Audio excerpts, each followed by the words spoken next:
हमारे इधर नहीं खुलेगा, बहुत पेशेंट है हमारे इधर। वेस्ट बंगाल में दुर्गा पूजा के बाद खुल जाएगा स्कूल और कॉलेज।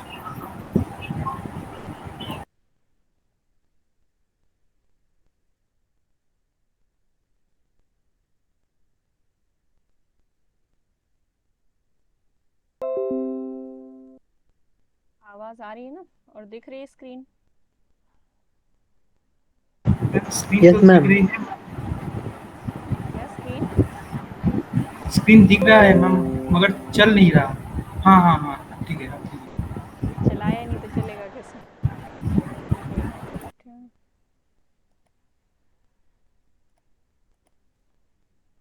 ठीक है, शुरू करते हैं फिर से। रिकॉर्डिंग फिर से हो रही है।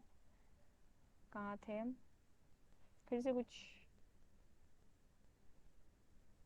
हाँ, तो हमने कहा था कि अगर ऑर्डर्ड सेट है तो उसके पास n फैक्टोरियल चॉइसेस होती हैं। अनऑर्डर्ड सेट है तो उसको केवल एक तरीके से लिखा जा सकता है, यानी ऑर्डर्ड सेट है तो वहाँ पे n फैक्टोरियल चॉइसेस बढ़ के आ जाती हैं। ठीक है, लेकिन जो अब हम जनरल फॉर्मूला निकालेंगे वो ऑर्डर्ड सेट के लिए ही निकालेंगे और वो बड़ी आसानी से निकल आएगा। देखना कैसे। अब हमें ध्यान देना है किन किन बातों पे, उसको मैं हाईलाइट करती हूँ पहले। तो ऑर्डर्ड सेट निकालने हैं, ठीक है, कोई बड़ी बात नहीं, निकाल लेंगे।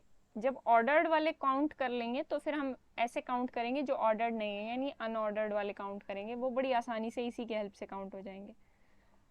दूसरी ध्यान देने वाली बात है कि कितने काउंट करने हैं, किस फील्ड के लिए काउंट करने हैं, जेड पी के लिए करने हैं। कितने काउंट करने हैं, r L I vectors, r vectors करने हैं और वो एल आई होने चाहिए। ठीक है, कहाँ से होने चाहिए, वी एन जेड पी से।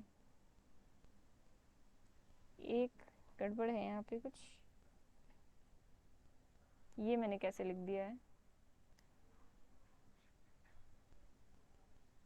ठीक है, अब ये हमें काउंट करके बताने हैं। अब देखो ध्यान से, मेन बात आती है। अब हमें ऐसा सेट बताना है, इस सेट की कितनी पॉसिबिलिटीज होंगी, किस सेट की, beta one, beta two, up to so on beta r, जहाँ पे ये सेट क्या होना चाहिए, एल आई होना चाहिए, जिसके अंदर आर वेक्टर्स पड़े हैं और कहाँ से आ रहे हैं, किस तरीके से आ रहे हैं, वी एन के अंदर से आ रहे हैं, और जो भी पॉसिबिलिटीज हैं स्केलर्स की वो सब फील्ड जेड पी से आ रही है। ठीक है, इतनी इंफॉर्मेशन हमारे पास है। अब हमें काउंटिंग शुरू करनी है एल आई वैक्टर्स की, ऑर्डर्ड सेट्स बनाने हैं अब। ठीक है, चलो बनाते हैं। तो जब आप पहले सेट की बात करोगे, एन डायमेंशनल है, तो बीटा वन किस टाइप का होगा यहाँ पे, बीटा वन कुछ इस टाइप का होगा, x one x two up to so on x n type का। ठीक है, लेकिन इसको लीनियर कॉम्बिनेशन में लिखा जाएगा किसके, x one x two x n के। मान लो बेसिस में आपके एलिमेंट्स पड़े हैं यहाँ पे, x one x two up to x n. ठीक है, तो बीटा वन कैसे लिखा जाएगा, कुछ स्केलर्स यहाँ पे मान लो, C one C two C I scalars मान लेते हैं, C one X one plus C two X two plus up to so on C N X N.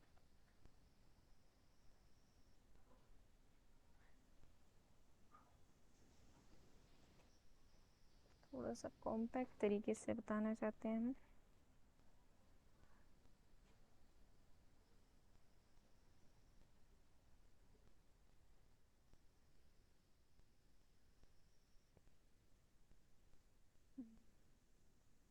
ये वेक्टर, अब ध्यान से देखो यहाँ पे, ऐसे ही करते हैं। आवाज आ रही है ना मेरी? Yes ma'am. हाँ, तो अब देखो सी वन सी टू और सी एन वही प्रोसीजर फॉलो करते हैं जो अब तक हम करते आए हैं। तो यहाँ पे C one C two C N सबके पास कितनी चॉइसेस हैं, पी पी पी। लेकिन यहाँ पे सिर्फ एक एक्स्ट्रा कंडीशन है, वो है एल आई वाली कंडीशन। अगर बीटा वन जीरो वेक्टर बन गया तो ये एल आई नहीं होगा। तब हम क्या करेंगे, तो इसका मतलब हमें ये बात ध्यान रखनी है कि ये वेक्टर जीरो वेक्टर ना बने। यानी टोटल नंबर ऑफ चॉइसेस कितनी है बीटा वन को काउंट करने की, p raise to power n. लेकिन ये ज़ीरो वेक्टर नहीं होना चाहिए, तो इसमें से हमें वो पॉसिबिलिटी माइनस करनी पड़ेगी जिस केस में ये ज़ीरो वेक्टर बनता हो। क्लियर? तो बीटा वन की चॉइसेस हमारे पास कितनी है? p⁻n-1। अब एक ऑर्डर्ड सेट बना रहे हो आप। ऑर्डर्ड सेट में क्या होता है, एक ये वाली प्रॉपर्टी भी होती है, beta one beta two beta n. यहाँ पे आपने बीटा वन रखा, बीटा टू रखा, बीटा एन रखा। तो बीटा वन हमें पता है, कोई भी नॉन जीरो वेक्टर हमने ले लिया, इसकी चॉइस हमने कंप्लीट कर लिया। बात आती है बीटा टू पे। यहाँ पे बीटा टू जीरो नहीं हो सकता, ठीक है। बीटा वन भी जीरो नहीं हो सकता था, ठीक है। जीरो तो कोई नहीं हो सकता, लेकिन जो बीटा टू है वो बीटा वन का लीनियर कॉम्बिनेशन नहीं हो सकता, अपने से पिछले वाले का लीनियर कॉम्बिनेशन भी नहीं हो सकता। इस बातों को बहुत ध्यान से सुनना कि बहुत इंपॉर्टेंट है, और कुछ मिस करोगे तो समझ में भी नहीं आएगा। यानी बीटा टू पिछले वाले का लीनियर कॉम्बिनेशन अगर हुआ तो क्या होगा, तो ये Li सेट की बजाय LD सेट बन जाएगा, लीनियरली डिपेंडेंट होगा। डिपेंडेंट हो जाएगा। हमें Li ध्यान रखना है, सबसे बड़ी चीज जो दिमाग में रखनी है वो Li है। तो beta two should not belong to linear span of beta one, ऐसे लिख सकते हो अगर आप रिप्रेजेंट करना चाहो। तो वैसे तो अगर देखा जाए तो बीटा टू के पास फिर से वही, beta two has a representation like this, c1 x1 c2 x2 cn xn। Beta two के पास भी यही रिप्रेजेंटेशन है। तो हर एक पोजीशन पे p चॉइसेस करके हम बीटा टू को भी बोल सकते हैं कि p⁻n चॉइसेस हैं बीटा टू के पास। लेकिन अब ये बीटा वन के लीनियर कॉम्बिनेशन में नहीं लिखा जा सकता, यानी beta two should not be equal to k times of beta one, ठीक है। अब ये क्या है, स्केलर है। ये कौन सा स्केलर है, फील्ड का स्केलर है। फील्ड के एलिमेंट्स कौन कौन से हैं, 0 1 2 up to so on p-1। अगर फील्ड आपने वो वाली मानी है ZP दे रखी है तो 0 1 up to so on p-1, इस टाइप के एलिमेंट्स होंगे। यानी ये एलिमेंट्स जो हैं p एलिमेंट्स हैं। तो बीटा टू क्या क्या नहीं हो सकता मैं वो लिखती हूँ। Beta should not be equal to 0 into b1। बहुत ही डिटेल में बता रही हूँ चीजें, सिर्फ इस डिटेल को समझने की कोशिश करो। Beta two should not be equal to 1 into beta one. Beta two also not equal to 2 into beta one, also not equal to, ये प्रोसीजर हम फॉलो करते जाएंगे, कब तक करते जाएंगे, p-1 बीटा वन तक। क्लियर है? ये चॉइसेस नहीं हो सकती बीटा टू के पास। बीटा टू को ये p चॉइसेस हटानी पड़ेंगी अपने अंदर से। तो क्या ये लिखा जा सकता है कि बीटा टू के पास इतनी चॉइसेस हैं? Yes ma'am. p⁻n p⁻n -1 - p होगा। नहीं, -1 नहीं होगा। क्यों नहीं होगा? क्योंकि वो वाली पॉसिबिलिटी जिसकी आप बात कर रहे हो वो यहाँ पे इंक्लूड हो चुकी है, 0 इंटू बीटा वन नॉट हाँ equal to ma'am. 0। 0 into beta one zero ही वेक्टर तो है, वो यहाँ पे हो चुकी है इंक्लूड, ठीक है। अब बात करो बीटा थ्री की। बीटा थ्री ना तो बीटा वन का लीनियर कॉम्बिनेशन हो सकता है, ना बीटा टू का लीनियर कॉम्बिनेशन हो सकता है, ना इसका और ना ही इसका। तो beta three should not belong to, इस बात को जो मैंने इतनी लंबी लंबी लाइनें लिखी हैं, इस बात को सीधा आप ऊपर से रिलेट कर सकते हो जाके, जहाँ पे मैंने आपसे ये 3 सवाल पूछे थे और आप तीनों ने इस तीनों के आंसर दे दिए थे। क्या था? मैंने पहले एल ऑफ अल्फा पूछा था, आपने कहा p होगा। फिर मैंने पूछा एल ऑफ अल्फा बीटा, आपने कहा p² होगा। फिर मैंने कहा अगर k एलिमेंट्स डाल दिया, आपने कहा p⁻k होगा। जितने एलिमेंट्स, जितने वेक्टर डाल रहे हो उनका स्पैन करते टाइम कार्डिनैलिटी कितनी बन जाती है, p⁻, उतनी ही बन जाती है जितने आप वेक्टर्स डाल रहे हो उसके स्पैनिंग सेट में। तो यहाँ पे आप वही काम कर रहे हो कि यहाँ पे वो पॉसिबिलिटीज आपको माइनस करनी है। Beta two L of beta one के अंदर नहीं आना चाहिए, तो एल ऑफ बीटा वन के अंदर एलिमेंट्स कितने होंगे, जो भी हमने ऊपर पढ़ा उसके हिसाब से। अब क्योंकि बीटा वन एक सिंगल एलिमेंट है तो इसके स्पैन में कितने एलिमेंट्स आएंगे, p एलिमेंट्स आएंगे, सीधे वही माइनस कर दिए, जो चीज़ आपको मैंने यहाँ पे लिख के दिखाई, ठीक है। वो बात हम ऑलरेडी पढ़ चुके थे। दूसरी बात, अब जब बीटा थ्री के लिए काम कर रहे हैं तो beta three linear span of ना तो बीटा वन के अंदर आना चाहिए, मतलब बीटा 1 और बीटा 2 के लीनियर स्पैन के अंदर नहीं आना चाहिए। तो बीटा 3 किस टाइप का नहीं होना चाहिए? k1 times beta 1 plus k2 times beta 2 के जैसा नहीं होना चाहिए। यानी k1 के पास कितनी चॉइसेस हैं? अगेन मैं थियोरेटिकली पूरा बता रही हूँ। p चॉइसेस, फिर p चॉइसेस, और दोनों इंडिपेंडेंट है, p क्रॉस p स्क्वायर। तो ऐसे तो बीटा 3 एक वेक्टर था जिसके पास कंप्लीटली कितनी चॉइसेस थी? p raise to power n। लेकिन इसके li बनने के लिए, पूरे सेट के li बनने के लिए पिछले दो का लीनियर कॉम्बिनेशन नहीं हो सकता। पिछले दो का लीनियर कॉम्बिनेशन हुआ तो p स्क्वायर चॉइसेस आएंगी। क्योंकि नहीं हो सकता तो ये p स्क्वायर चॉइसेस आपको हटानी पड़ेंगी टोटल चॉइसेस में से। तो p की power n minus p square. अब देख रहे हो एक पैटर्न बनना शुरू हो रहा है। क्लियर हो रहा है? Yes ma'am. Yes ma'am. बिल्कुल अच्छे से क्लियर होना चाहिए। कहीं भी कोई डाउट हो तो बताना, क्योंकि इसके बाद आप आसानी से कर लोगे चीज़ें। बहुत यहीं पे है, थोड़ा सा लगता है कि मुश्किल है, इसके बाद तो बहुत आसान काम है। आगे बढ़े। हाँ मैम, ये वाला लेक्चर रिकॉर्ड हो रहा है ना? हाँ हाँ, कुछ डाउट है तो पूछ लो। इतना धीमा धीमा हाँ हाँ आ रहा है सबको, इसमें क्या हो रहा है? मतलब मैम थोड़ा नेटवर्क का प्रॉब्लम हो गया था इस वाला कोर्स में। अच्छा चलो कोई बात नहीं, उसका रिकॉर्डेड भी देख लेना चाहे। बीटा 4 मैं फिर से बता देती मैम हूँ। बीटा अगर आर के लिए, हाँ हाँ हाँ मैम बीटा आर के लिए p to the power n minus p to the power r minus 1 होगा। होगा, ठीक है ना? बिल्कुल होगा। हाँ बिल्कुल ठीक बताया। मैं निर्मल्या को एक बार फिर से बता देती हूँ। Beta r linear span of beta 1 should not belong to linear span of beta 1 beta 2। अपने से प्रीवियस वाले के लीनियर कॉम्बिनेशन में नहीं होना चाहिए। ये हमारी बात हम यूज करते हैं, ठीक है, ऑर्डर्ड बेसिस करते टाइम। तो बीटा आर अगर इन सभी का लीनियर कॉम्बिनेशन नहीं हो सकता तो बीटा आर ऐसे नहीं लिखा जा सकता। कैसे नहीं लिखा जा सकता? k1 beta 1 plus k2 beta 2 plus up to so on K R minus 1 beta R minus 1।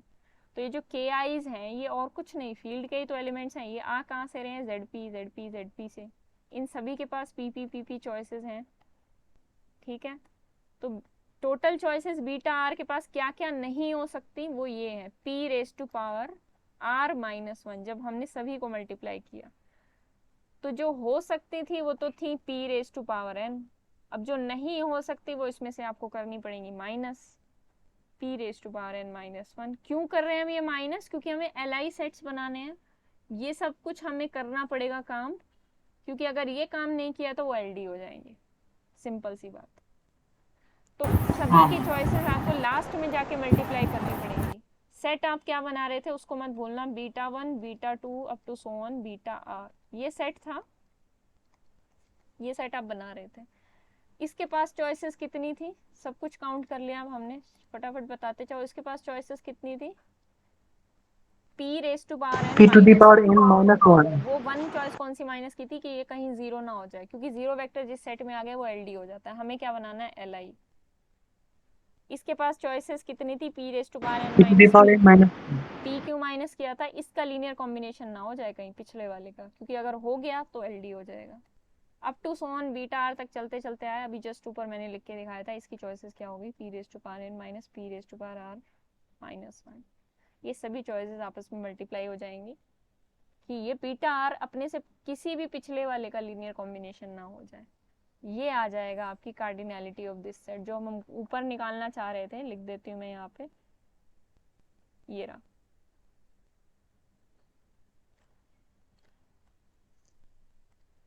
क्या था? p raise to power n minus 1 p raise to power n minus p up to so on p raise to power n minus p raise to power r minus 1। ये बनेगा आपका complete. अगर यहाँ से ये शब्द हटा दिया जाए, ये ऑर्डर्ड शब्द हटा दिया जाए, तो ऑर्डर्ड के अंदर तो हमारे पास ज्यादा सेट्स आते हैं। n फैक्टोरियल वर्सेस 1 वाली बात वो हमेशा याद रखना। कहाँ गया वो n फैक्टोरियल वर्सेस 1? वो मैंने मिटो दिया है। लेकिन एक बात समझो, ये बात तो क्लियर है ना, ऑर्डर्ड करते टाइम n फैक्टोरियल ज्यादा सेट्स आएंगे इधर, अनऑर्डर्ड करते टाइम n फैक्टोरियल मतलब इस केस में हम beta 1 beta 2 beta r set लेके चले थे, तो इसका मतलब जो ऑर्डर्ड बनाओगे तो उसके पास आर फैक्टोरियल ज़्यादा होंगे, वर्सेस अनऑर्डर्ड की बात करोगे तो उसके पास जो भी आर इधर उधर जगलिंग मगलिंग करोगे, इधर तो बेचारा एक ही सेट होगा ना वो, चाहे आप beta r -1 up to so on beta 1 लिख दो, चाहे बीटा 1 बीटा 2 बीटा आर लिख दो, कुछ भी लिख दो, वो एक ही सेट बनेगा, सिंपल सी बात है। तो इधर ऑर्डर्ड इधर अनऑर्डर्ड, तो इधर ज़्यादा सेट्स बनते हैं, इधर कम सेट्स बनते हैं। ठीक है, ये बात कंसेप्चुअली दिमाग में क्लियर होनी चाहिए। तो जब ये तो हमने जो फॉर्मूला निकाला ये ऑर्डर्ड के लिए था, तो अब हम जो फॉर्मूला निकालेंगे अनऑर्डर्ड के लिए वो क्या होगा, कोई गेस कर सकता है? सेम फॉर्मूला अनऑर्डर्ड के लिए।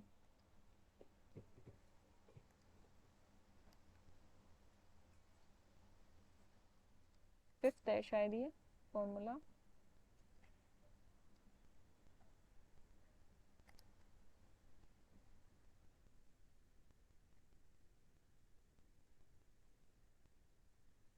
क्या होगा इस फॉर्मूले में? हम सिर्फ एक काम कर देंगे, p raise to power n minus 1 p raise to power n minus p up to so on p raise to power n जो भी था p raise to power r minus 1 था ना, उधर r फैक्टोरियल ज़्यादा थे तो इधर r फैक्टोरियल कम होंगे, तो उससे से डिवाइड कर दोगे और क्या कर दोगे बस।